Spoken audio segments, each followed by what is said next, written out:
Olá, muito boa noite. É mais um vídeo que vos trago, desta vez intitulado Guerra nas Estrelas. E é um vídeo em que eu vou falar-vos sobre o tipo de interação que nós temos uns com os outros nesta galáxia. Esta galáxia é formada essencialmente por vários povos esses totalmente diferentes, que têm também gostos diferentes e maneiras de ver a vida diferente. Não pretendem de maneira nenhuma ser diferentes, mas são muito diferentes, não só na sua forma como na sua estrutura mental. Existem povos para a qual a única coisa que eles desejam é a paz completa, que não os chateiem, que estejam ali, que esteja tudo muito bem descansado, mas há outros que não. E também foi exatamente por causa disso que nós criamos o Conselho de Anciãos. Há povos que vivem para ser complicados. E as primeiras coisas que faziam era tentar sair e ver se podiam ocupar mais alguma coisinha. Alguns deles nem sequer tinham condições para isso, mas tentaram. Como, por exemplo, este está aqui, que foi já até ao satélite natural, até ao outro planeta que é Marte. E também já mandaram também sondas até Mercúrio, até Vênus, mas até algumas delas até sair fora do sistema solar. Deste. Ora bem, a maior parte dos povos aqui funciona através de uma coisa muito importante que é o instinto. E o que é o instinto?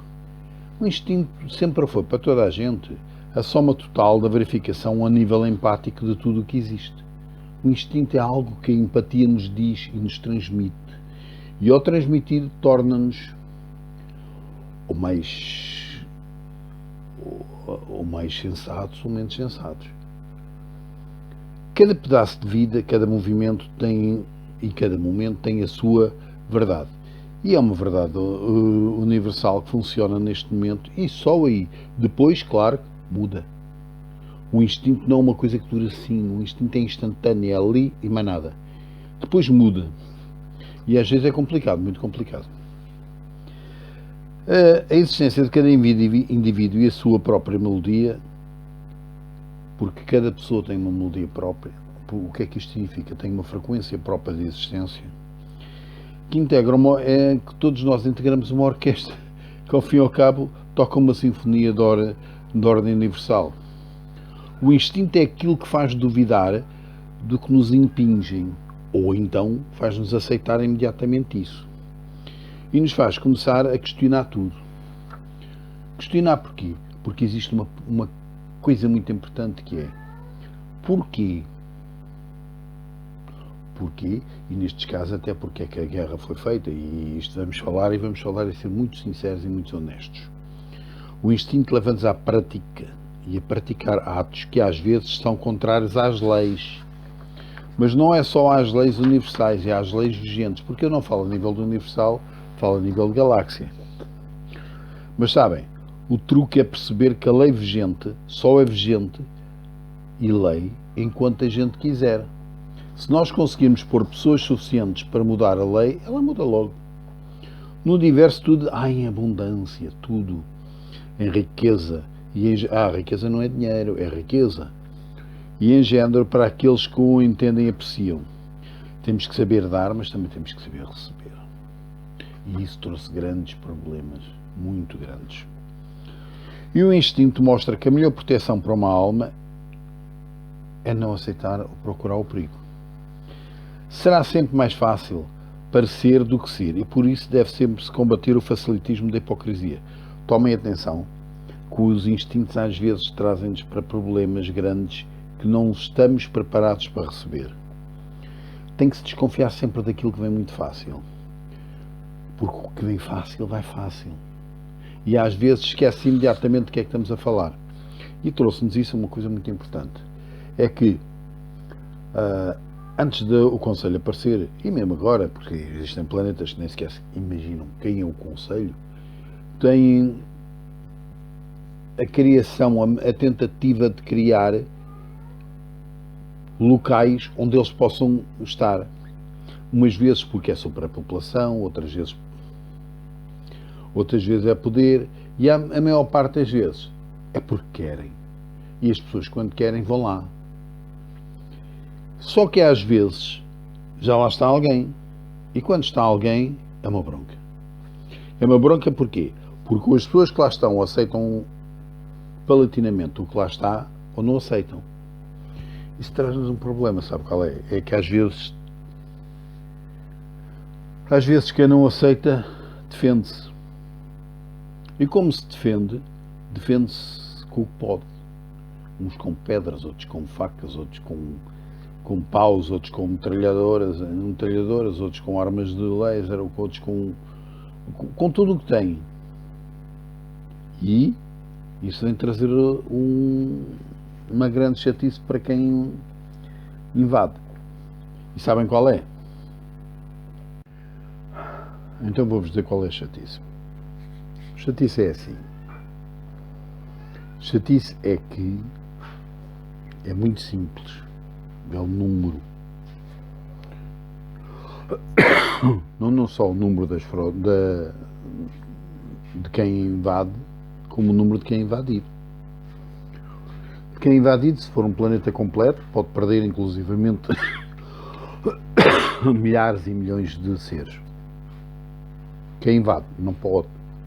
Porque cada vez que perde um, é menos um que tem na frota. E muitas vezes as próprias guerras são guerras cirúrgicas, não é guerras grandes, porque isso é nos filmes e em muitos lados e numa coisa muito importante chamada livros, ficção científica. Aqui não é, aqui é assim. A guerra, vai-se lá e rebenta-se ou se é arrebentado. Não há minimamente coisa de meio de termo, porque, por exemplo, quem vai a qualquer lado e estoura com os que lá está, não pode de maneira nenhuma fazer uma coisa muito importante que aqui há muita gentinha boazinha que fala, que é prisioneiro. Porque se fizeram, onde é que os põe? As naves não têm um espaço gigantesco. E depois punham-os lá e faziam o quê? Portanto, as guerras são muito cirúrgicas. Geralmente é guerras com aquelas parvoíces que é limpezas da honra, ou guerras só para mostrar uma posição, ou no parvoíce. Eu já assisti a muitas guerras que ninguém sabe porque é que começou, porque é que continuou, porque é que acabou e quem era. É muito triste, mas é verdade. Mas depois, quando nós lá chegámos, já estava tudo separado e já havia planetas que estavam quase desfeitos e outros que estavam menos desfeitos. É certo que havia depois, aparece... Isto chama-se alergia ao pólen da primavera. Não há nada. É certo que depois aparece uma coisa muito triste, que é aqueles jeitinhos bonzinhos que aparecem, que é a culpa. E a culpa só é importante se te leva a agir. Se não leva, é mau, porque é só um exercício. Mas só a tua culpa, nunca a dos outros. Todos nós somos o reflexo dos outros e nos outros nos revemos. E as guerras são isso. São pedaços de combates entre seres parecidos ou não parecidos e acabou. Não há mais nada. E uma coisa aprendemos muito há muito tempo na nossa espécie é que ninguém é responsável pela culpa dos outros. Os outros têm a sua própria culpa. E eles têm que resolver o problema deles. Não é possível resolver culpa dos outros. Cada um tem que resolver a sua. Mas, afinal, como é que vamos definir aquilo que é culpa? Culpa é um sentimento que nos leva a pensar que algo não está bem na atuação. Ou na não atuação de alguém em determinadas circunstâncias. A alma sabe que os fins nunca justificam os meios, até porque há um problema grande, é que não existe fim. para ninguém. A culpa, regra geral, é aquilo que nos produz o sofrimento. E embora quase todas as raças digam que a gente está muito mal, teve que lá ir, teve que fazer isto, aquilo outro, sofremos muito para fazer isso. Pois, todas as ações vão ter consequências, todas, e algumas das consequências somos nós. E nem toda a gente gosta. Mas a verdadeira culpa, aquela culpa a sério, tem sempre uma armadilha às costas que joga a nosso favor. É pura e simplesmente algo tão simples como saber que se ela, que se quisermos, não existe. E como? Mudando. As guerras têm sempre esse problema. Traziam grandes problemas a nível de planetas, e grandes problemas a nível de tudo, a nível de pessoas. A nível de animais, de plantas, de tudo. Mas nós temos que mudar a nossa relação com o mundo e com os outros, sabendo que se não repetirmos os padrões de comportamento que nos levarem a essa culpa, ela nunca volta. E sabem porquê? Não há motivo para isso. Às vezes não é o mundo que está mal. Às vezes somos nós que estamos mal. Resta saber até o que é que vamos fazer. A culpa dos outros nunca é a desculpa para que o nosso ego pense que somos melhores que eles. Não somos. Só temos que ser melhores que nós próprios. Os sofrimentos não são iguais para todos. Há povos que sofrem de maneira diferente. E nós temos que saber mitigá-lo e não aumentá-lo. A culpa só é útil se nos levar a tornar-nos melhores. E é aí que foi criado,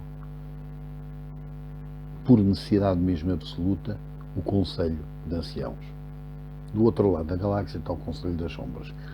Mas isso depois falaremos mais tarde. Mas agora o Conselho de Anciãos trouxe exatamente uma coisa muito importante. A mitigação da culpa pela não existência da guerra. Ou, como podemos dizer, não existência da luta. E, por algum tempo, resultou. Durante algum tempo resultou e vocês vão se perceber porque é que foi. Durante algum tempo resultou porque nos primórdios do Conselho de Anciãos havia algumas diferenças de onde é que estavam as estrelas, onde é que não estavam, quem é que estava, tinha jurisdição, quem não tinha. E eles foram, nos sítios exatos onde eles estavam a agir, resultou. Mas havia algumas fugas por aqui, por lá. Parecia o que vocês chamam de uma rede de pesca. Até que apareceu uns senhores, que eram os senhores Draco, que vinham de uma estrela chamada Tuban, e que era a base principal deles, e que resolveu pôr ordem na coisa. Tuban é uma estrela que está a 309 anos-luz daqui. É na constelação Draco. Mas tem uma data de senhores que não gostam, não são exatamente brincalhões. Chegaram ali e lá conseguiram resolver o problema que havia muito de violência. Mas a grande custo, porque infelizmente havia alguns que gostavam de invadir, outros gostavam de saquear. E os Draco nunca foram muito à bola com o pessoal do saque, nem com o pessoal do invadir para fazer uma coisa que era escravizar. Escravidão para um Draco é uma coisa completamente ignóbil. Porque um draconiano é daqueles sujeitos que têm uma vantagem muito grande sobre a maior parte das espécies. Não aceita que haja alguém que tente, pela força, resolver problemas que não estavam se não houvessem força, essa luta. Para um draconiano a coisa mais importante é deixar cada raça resolver os seus problemas dentro dos seus planetas. Claro, se alguém tivesse a infelicidade de tentar invadir, isso ia estragar os projetos. E então o que é que se fazia? Começou a pôr-se guarnições à volta do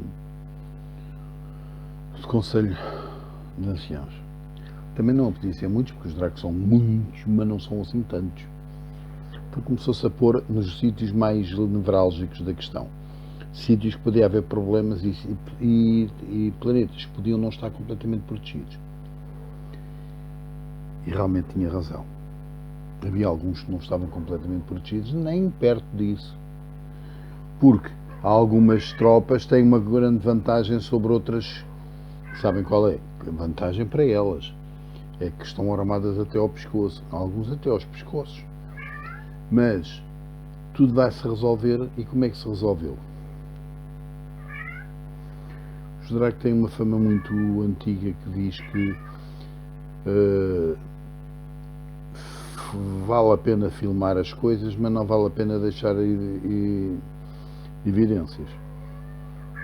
E então começou tudo a temer e principalmente eu acho que se calhar quando começou isso a acontecer, começou a acontecer uma coisa que podia ser por um ponto de vista bom e por um ponto de vista mau, que era a paz foi instituída pelo medo e pelo respeito.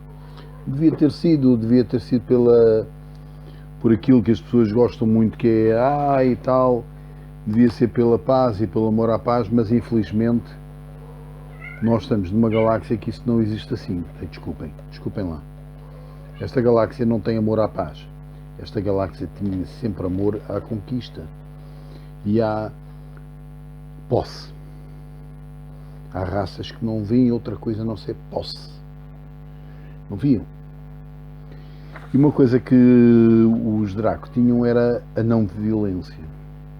A não ser que fosse necessário. E até porque a violência não é contrária à paz, diziam eles. E faz parte do que eles dizem é que a violência não é contrária à paz, mas é contrária à própria vida. A palavra tem a força que no universo é absoluta. Desta vez não estou a falar de galáxia, estou a falar do universo. Porque sabem porquê? Porque qualquer povo que pretenda usar violência para conquistar alguma coisa à outra já perdeu, só que ainda não sabe. Nunca se deve fazer mal a ninguém, pois quando nós aprendemos que os espíritos todos somos um, aprendemos que quando afetamos os outros é nós próprios que afetamos e lesamos. E é uma das verdades mais tristes que se podia ter entendido. É que o Conselho aprendeu, a duras custas, que se um sofria, sofriam todos. A violência sempre foi uma reação desmesurada do ego a algo que ela não controla e então revolta-se. E acontece que os planetas não gostam de ser invadidos, não o planeta, mas quem lá está.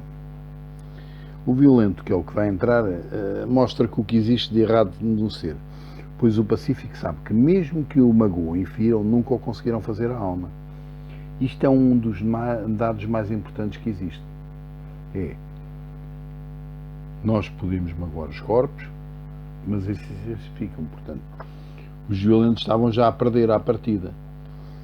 Tem que se aprender, quando aprendemos que o caminho é qual é o caminho que se pode ganhar. Isto é, vou-vos explicar.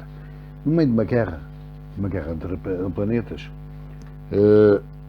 quando alguém perdia alguma coisa, tinha uma vantagem e uma desvantagem. Primeiro, a desvantagem é que perdia e se calhar já não tinha segunda volta. Mas a grande vantagem é que aprendia o que é que não devia ter feito. E um facto interessante é que dentro dos planetas existem pessoas que não alinham no que não devia ter feito, alinham no que se devia ter feito. E é não invadir. Porque ao fim e ao cabo só ganhamos quando a alma se eleva acima da matéria. As coisas boas estão nas memórias do passado, sempre. Mas na esperança, principalmente dos tempos futuros.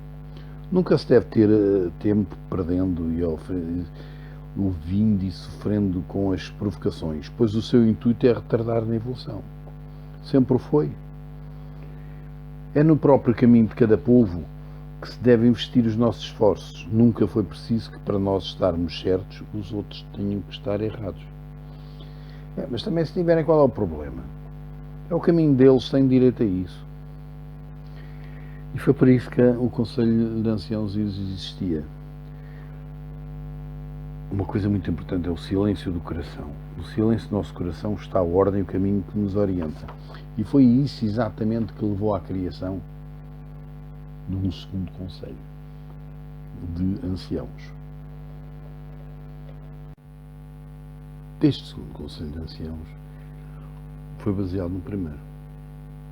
Só que o primeiro era, sei lá, uma centena, um milhar de sistemas solares. Este segundo tornou-se praticamente o que é hoje.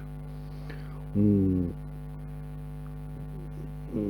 conjunto de quase de 80 mil sistemas solares. E isso tornou as guerras quase inexistentes. Quase.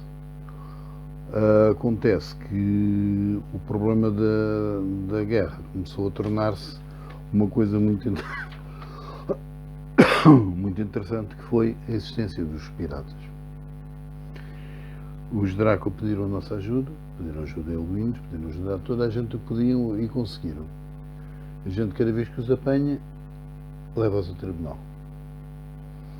Invariavelmente o tribunal tem uma sentença. E é por isso que eles estão desesperados em todo lado. Pode haver, e há muitos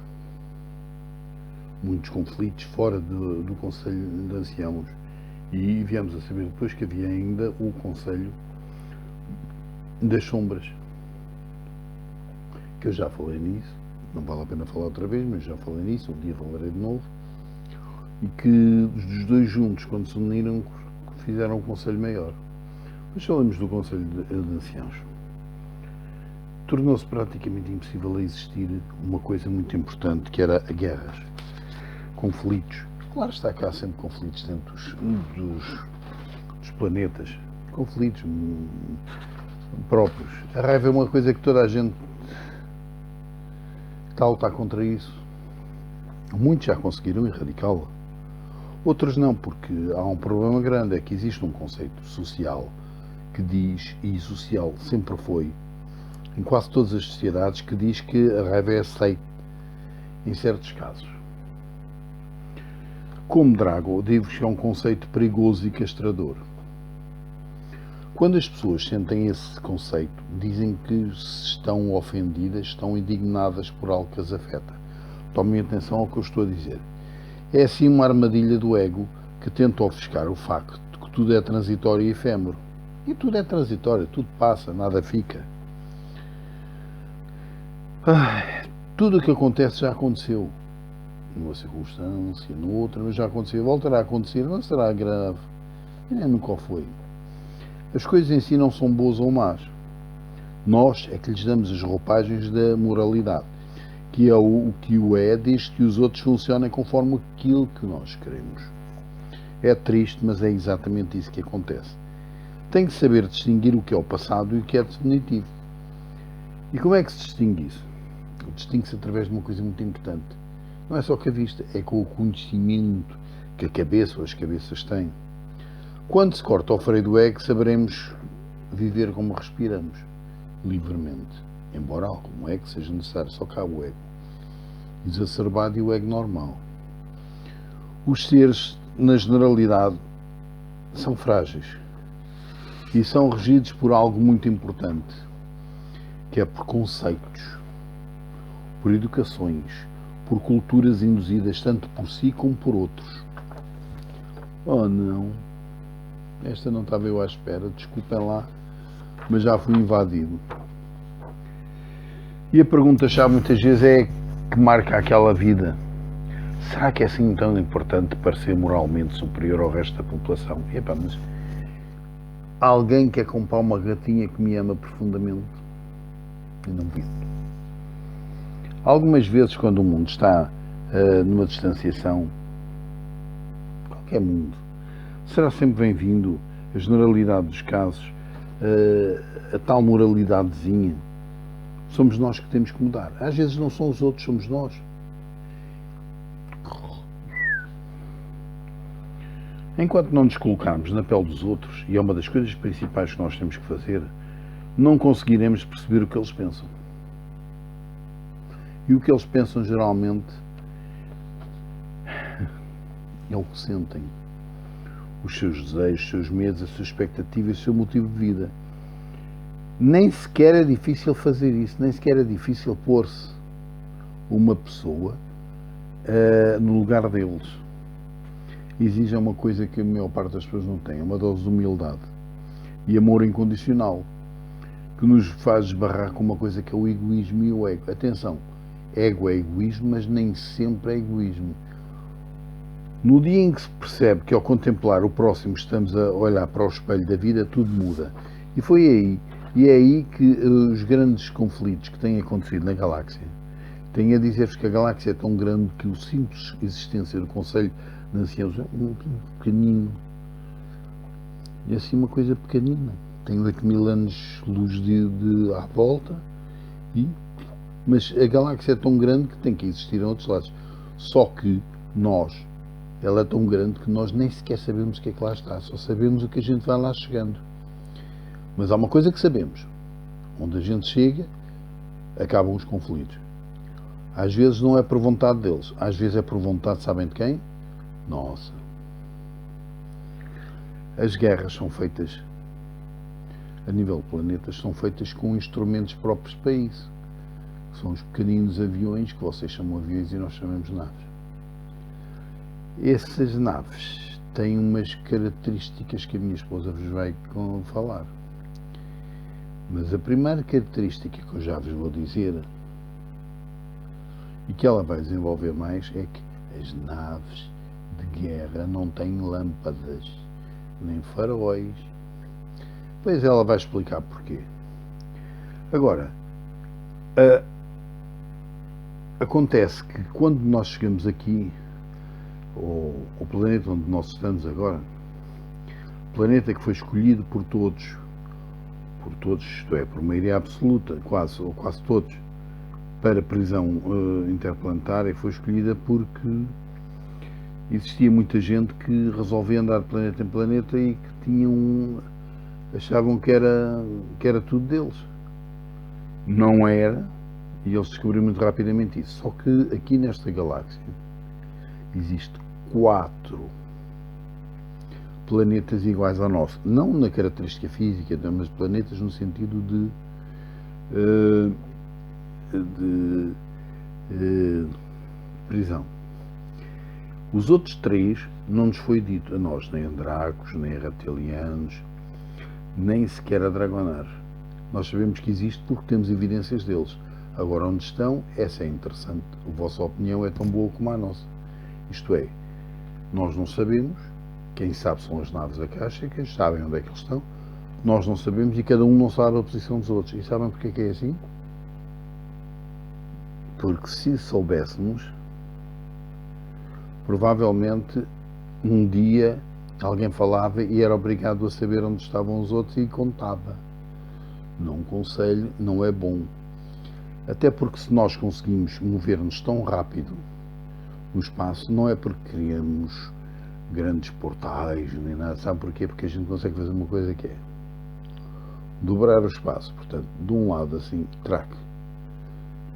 Nós fazemos isso rapidamente e depois, às vezes a mais chatice é desdobrar o espaço. Mas isso é outro assunto. Mas nós estamos sempre em cima da jogada. E essa jogada que nós estamos é uma jogada muito importante. É a jogada, sabem de quê? Daquilo que a gente chama de justiça. Nós não deixamos que existam competições, que existam guerras, que existam batalhas, desde que nós formamos uma coisa também interessante, que é, à volta de algumas estrelas temos várias cinturas, mas à volta principalmente do bloco que a gente vai expandindo, temos sempre tropas não só nossas, como Draco, mas principalmente das próprias planetas que vamos encontrando e que também têm capacidades de minerais e que formam as tais naves, e elas vão abrindo, chega-se a um ponto que está uma rede cada vez mais larga, e um dia essa rede vai fazer uma coisa, vai tornar-se de tal maneira grande que vai encher quase tudo. Por hoje e por agora, acabei. Agora é a vez da minha esposa. Lucifer, out. Bem, boa tarde a todos vocês. Parece que agora é a minha vez de falar. Então, eu hoje vou falar-vos sobre o tipo de naves que temos. Vamos lá. Nós, os Dragonares, nas nossas frotas, temos diversos tipos de nave, como devem calcular, mas também não são muitos, devo confessar-vos isso. Temos naves pessoais, temos naves de vigia, temos naves de mineração, naves de transporte, temos naves-mãe e três naves de viagens intergalácticas. Isto para além das naves de ataque, como é lógico. As naves pessoais, elas são pequenas e variam entre 3 a 20 metros de comprimento. São quase todas elas lenticulares. Têm motores exteriores que geram a sua gravidade inercial rodando sobre o seu eixo e que podem levar entre 2 a 30 tripulantes dentro delas. Claro está que estas naves estão fortemente armadas, como é lógico. Temos depois as nossas naves de mineração e elas são grandes, são rudes, e estão preparadas para penetrar na crosta de qualquer planeta, qualquer que seja a constituição dessa crosta. Portanto, reparem só a potência destas naves. Penetram em qualquer planeta, na crosta de qualquer planeta. Têm depósitos muito grandes, onde podemos armazenar toneladas, centenas de toneladas de minerais e de detritos.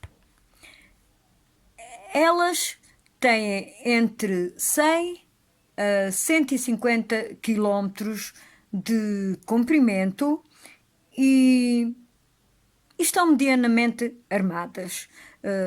Quero com isto dizer que não estão tão fortemente armadas como as primeiras de que vos falei. Para além disto, elas possuem também motores de inércia. Quanto às nossas naves de transportes, elas podem ser civis e militares e diferem nas formas, nos tamanhos e também nos armamentos. Já vos foi dito num dos nossos vídeos que nós conseguimos deslocar-nos no tempo e no espaço, e até o meu marido, creio que há bocado vos falou disso, fazendo para isso a dobragem desse mesmo espaço, mas nada podemos levar connosco, nem uma simples pena, vejam lá. Temos que ir somente nós, sem nada mais. Estas naves, elas estão ligadas às naves-mães e o único armamento que elas possuem são escudos impenetráveis de energia, os quais permitem aos pilotos pousarem em segurança. As naves militares, ou naves de guerra, como lhe queiram chamar, essas, como é óbvio, não têm faróis, não têm lâmpadas exteriores, ou projetores de qualquer espécie. E isto é lógico, se quiserem pensar um pouco, porque nenhuma nave militar iria querer mostrar a sua presença a outras naves ou a baterias planetárias. Seria como dizer ao inimigo: venham cá atacar-nos, olhem, nós estamos aqui, venham, venham que nós estamos aqui. Claro que nós não iríamos fazer isso, nem ninguém faria isso. Bem, continuando. As naves-mãe são 3, com uma estrutura de 3.200 quilómetros de comprimento. Portanto, 3.200 quilómetros de comprimento, e podem levar dentro delas centenas de outras naves de vários tipos. Estas estão fortemente armadas e são praticamente invulneráveis. Têm projetores que são de plasma 2, isto é, podem cortar outros planetas em pedaços se tal for necessário. Imaginem vocês agora só a potência delas. É muita. Mas isto não é tudo. Temos também 3 grandes naves que são porta-naves e que são naves gigantescas, onde cabem todas as outras e que foram construídas após a mineração de centenas de planetas completamente vazios. Elas têm uma forma planetoide e as suas dimensões, como já disse, são gigantescas. Se quisermos, e só a título de curiosidade, compará-las com este planeta aqui onde estamos, devo dizer-vos que têm 10 vezes a circunferência dele. Ou seja, essas nossas naves têm 10 vezes mais a circunferência da Terra. Elas são quase esferas perfeitas e muitas vezes até são confundidas com planetas à deriva. Já não é a primeira, nem a segunda, nem a terceira vez que isso acontece. Também são hospitais centrais, têm espaço para mais de 20 naves-mãe. E reparem bem, o comprimento que eu vos disse que tinha uma nave-mãe. Portanto, nestas cabe 20 naves-mãe para além de outras naves. Claro. Portanto, e quando elas estão completas com todas as naves da Armada, elas conseguem deslocar-se a uma velocidade tremenda. Reparem, milhares de parsecs por segundo. É qualquer coisa de fantástico. Estas nossas naves podem, e devido à sua forma, penetrar na superfície das estrelas para se reabastecerem. E acreditem que é assim que fazemos.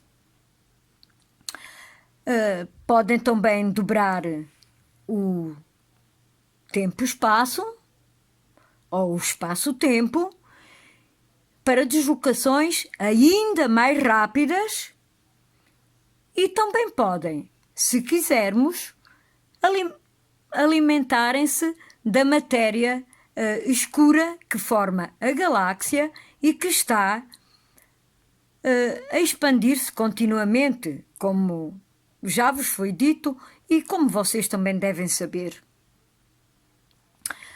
A estrutura delas é escura e, por isso, consegue absorver quase qualquer luz, de modo que as torna quase indetetáveis. Portanto, nós posicionamos-las sempre em zonas do espaço com poucas estrelas por detrás, e isto para que possam assim passar despercebidas. Lógico, não vamos querer que qualquer outra nave que não seja nossa ou qualquer outra espécie inimiga as detete. Devido ao seu revestimento ultra-absorvente, as naves militares são indetetáveis, a não ser que se desliguem os seus projetores, os quais desviam a luz e permitem ver o espaço atrás, que torna a sua forma quase invisível. Portanto, é este o motivo porque conseguimos que elas se tornem quase invisíveis. Só que, às vezes, e já tem acontecido, os projetores ficam sobrecarregados e falham por segundos. O que acontece? Aí acontece que elas, por breves instantes, se tornam visíveis. É mesmo só por breves instantes, mas tornam-se visíveis. E, bem, para terminar, também quero dizer-vos, e podem ter a certeza deste facto, que quando aparecem e vocês conseguem ver naves cheias de luzes, quer elas estejam paradas ou quer elas estejam em movimento, estas naves não são militares. Elas, a maior parte delas, serve apenas como isco para que ninguém consiga ver as outras. É óbvio e é lógico, não é? Então, eu acho que era tudo o que vos tinha para dizer sobre a forma, sobre as várias naves que temos, o seu comprimento, para que servem. E, após isto, eu vou despedir-me de vós, como sempre faço, com a saudação do costume. Arisia Mater, out.